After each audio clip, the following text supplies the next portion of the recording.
सुस्वागतम.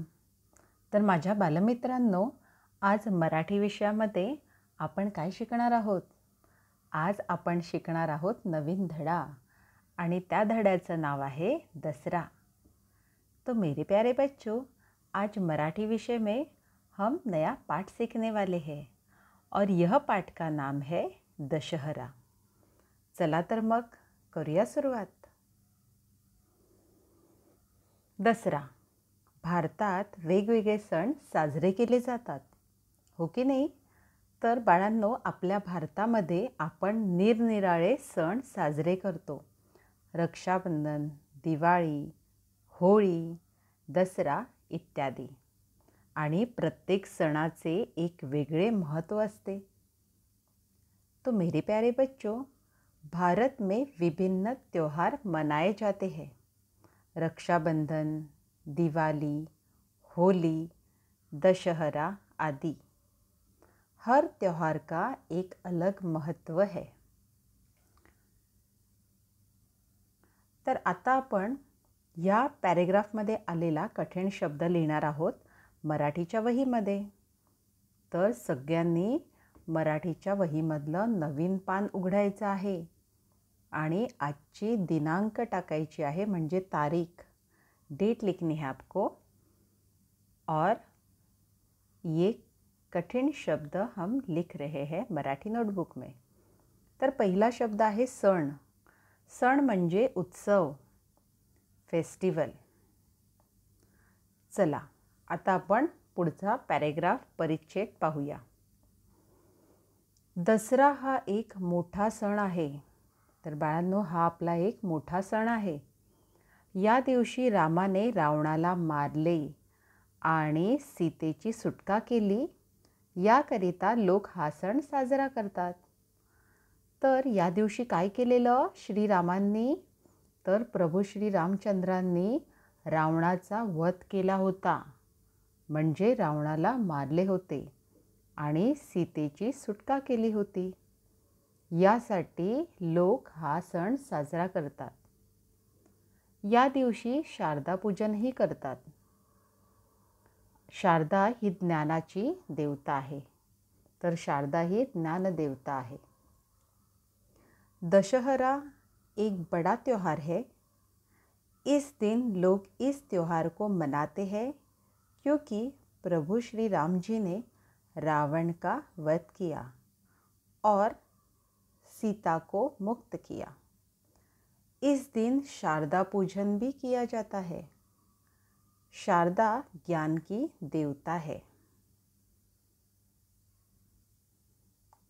या दिवशी सकाळी दारावर तोरण लावतात. घरापुढे रांगोळी घालतात. दसऱ्याच्या दिवशी आपण दाराला तोरण लावतो की नाही? आणि आपल्या दारासमोर म्हणजे घरासमोर आपण रांगोळी पण काढतो. दुपारी श्रीखंड, पुरी, बासुंदी, पुरणपोळी असे गोड जेवण करतो की नाही? आपण आपल्या घरी गोड जेवण बनवतो का ना या दिवशी? सायंकाळी मैदानात रावणाच्या पुतळ्याचे दहन करतात. तर या दिवशी संध्याकाळी काय केलं जातं? मैदानामध्ये रावणाचा पुतळा उभा केला जातो आणि त्या पुतळ्याला जाळलं जातं, म्हणजे त्या पुतळ्याचं दहन केलं जातं. त्यानंतर लोक देवळात जातात आणि ते दहन केल्यानंतर लोक मंदिरात जातात. देवाला पालखीतून गावाबाहेर नेतात. तर देवाची पालखी निघते आणि ती गावाबाहेर नेली जाते. देवाला आपट्याची पाने वाहतात आणि या दसरा या दिवशी देवाला आपट्याची पानं समर्पण केली जातात.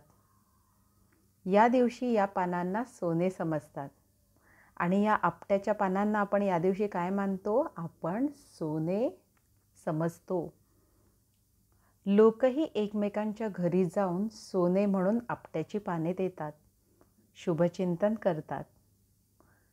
तर लोक एकमेकांच्या घरी जाऊन काय करतात बाळांनो? ही आपट्याची पानं सोनं म्हणून देतात ना आणि शुभेच्छा देतात दसऱ्याच्या. सोने देऊन लोक घरी येतात आणि हे सोनं देऊन झाल्यानंतर म्हणजे वाटून झाल्यानंतर लोक आपापल्या घरी येतात. घरातील बायका या लोकांना ओवाळतात आणि घरात असलेल्या स्त्रिया या लोकांना ओवाळतात, ओवाळणी करतात, औक्षण करतात. दसरा हा सण आनंदाने साजरा करतात आणि हा दसरा जो सण आहे तो अगदी आनंदात साजरा केला जातो.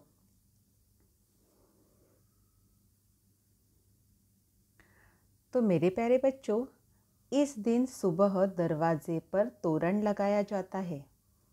घर के सामने रंगोली निकालते हैं। दोपहर में श्रीखंड पूरी, बासुंदी, पूरनपोली जैसे मीठे भोजन का स्वाद लेते हैं। शाम को मैदान में रावण की मूर्ति को जलाया जाता है। फिर लोग मंदिर जाते हैं। वह लोग देवता को एक पालकी में गांव से बाहर ले जाते हैं। भगवान को कठमुली के पत्ते मतलब सोना पत्ती समर्पण करते हैं। इस दिन यह पत्तों को सोना माना जाता है। लोग एक दूसरे के घरों में भी जाते हैं और सोना पत्ती के पत्ते को सोने के रूप में देकर शुभ चिंतन करते हैं। यह सुवर्ण बांट के लोग घर वापस आते हैं। घर की औरतें ये लोगों का औक्षण करते हैं। दशहरा त्योहार खुशी से मनाया जाता है। तर बाळांनो, तुम्हाला हे परिच्छेद अगदी व्यवस्थित समजले आहेत ना? तर आपण या 2 परिच्छेदात आलेले कठीण शब्द समजून घेणार आहोत आणि मराठीच्या वहीमध्ये लिहिणार आहोत. पहिला शब्द आहे सुटका. सुटका म्हणजे निसटणे, एस्केप. दुसरा शब्द आहे जेवण. जेवण म्हणजे भोजन, लंच.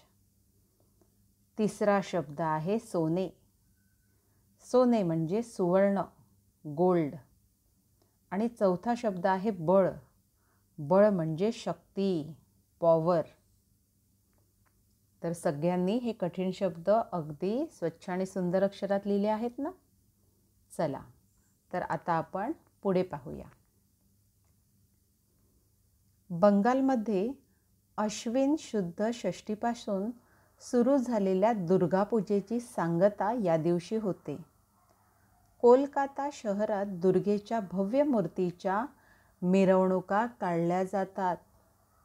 तर बंगालमध्ये अश्विन शुद्ध षष्टीपासून सुरू झालेली ही दुर्गापूजा जी आहे त्याची समाप्ती कधी होते तर या दिवशी होते.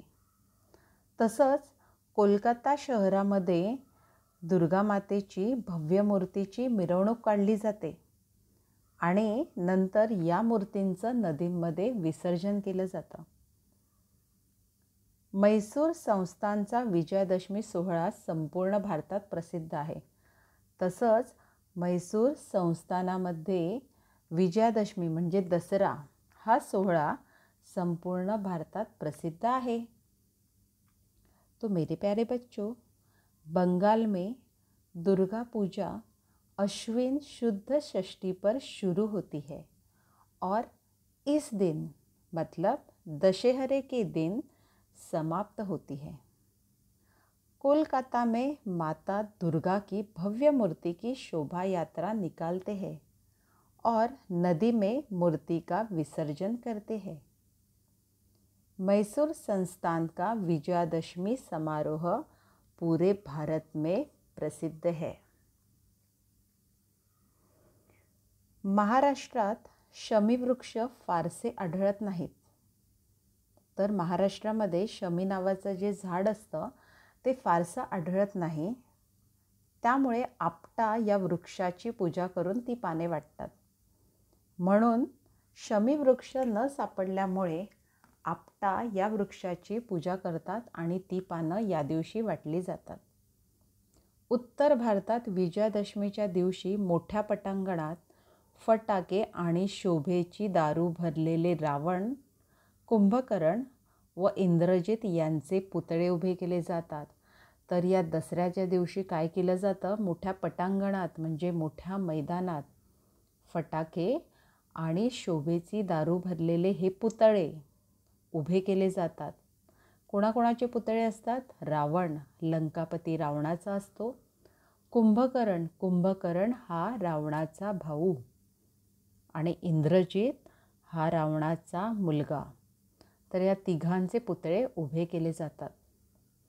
पुतळ्यांवर बाण मारून या पुतळ्यांचे दहन करतात. तर या पुतळ्यांना काय केलं जातं? बाण मारून या पुतळ्यांना जाळलं जातं. नवरात्र आणि दसरा हे सण केरळमध्ये ओणम या नावाने साजरे केले जातात. तर नवरात्र आणि दसरा ह्या सणांना केरळमध्ये ओणम असं नाव दिलेलं आहे. ओणम या नावाने हे सण साजरे केले जातात. ओणम या सणामध्ये कृषी संस्कृतीची छाप दिसून येते. तर या सणामधून काय दिसून येतं? कृषी संस्कृती दिसून येते आपल्याला. या दिवशी झेंडूच्या फुलांच्या माळा करून दारांना तोरण बांधतात. बांधतो की नाही? आपल्या दाराला आपण झेंडूच्या फुलांचा माळाचं तोरण बांधतो की नाही? तर बाळांनो, दसरा सण मोठा, नाही आनंदास तोटा. म्हणजे दसरा हा खूप मोठा सण आहे आणि आनंदाला तोटा नाही आहे. म्हणजे हा सण भरपूर आनंद देणारा आहे. तो मेरे प्यारे बच्चों, महाराष्ट्र में शमी के पेड़ नहीं है, इसलिए कठमुली मतलब सोनापत्ती के पेड़ की पूजा करके पत्ते बांटते हैं। उत्तर भारत में विजयादशमी के दिन पटाखों और सजावटी आभूषणों से भरे एक बड़े प्रांगण में रावण, कुंभकर्ण और इंद्रजित की मूर्तियों को खड़ा किया जाता है। रावण, लंकापति रावण, कुंभकर्ण, रावण का भाई, और इंद्रजित यानी रावण के सुपुत्र, इनके पुतले पे तीर चला के जलाया जाता है। केरल में नवरात्र और दशहरा को ओणम के रूप में मनाया जाता है। यह त्योहार में कृषि संस्कृति दिखाई देती है। दशहरा एक बड़ा खुशी का त्योहार है। तर सगळ्यांना हा धडा अगदी व्यवस्थित समजलेला आहे की नाही बाळांनो? दसरा हा सण आपण साजरा करतो की नाही नेहमी? तर आता आपण पाहणार आहोत या परिच्छेदमध्ये आलेले कठीण शब्द आणि त्यांचे मराठी आणि इंग्रजीतले अर्थ. तर आपण हे मराठीच्या वहीत लिहिणार आहोत. पुतळा म्हणजे मूर्ती, इंग्रजीमध्ये आपण म्हणतो स्टॅच्यू. दुसरा शब्द आहे तोटा. तोटा म्हणजे नुकसान, इंग्रजीमध्ये आपण म्हणतो लॉस. आणि तिसरा शब्द आहे बाण. बाण म्हणजे तीर, आपण इंग्रजीमध्ये म्हणतो ॲरो. तर अशा प्रकारे बाळांनो, आपला दसरा हा धडा पूर्ण झालेला आहे. आपण पुन्हा भेटणार आहोत आपल्या मराठीच्या पुढच्या सेशनमध्ये. तोपर्यंत धन्यवाद.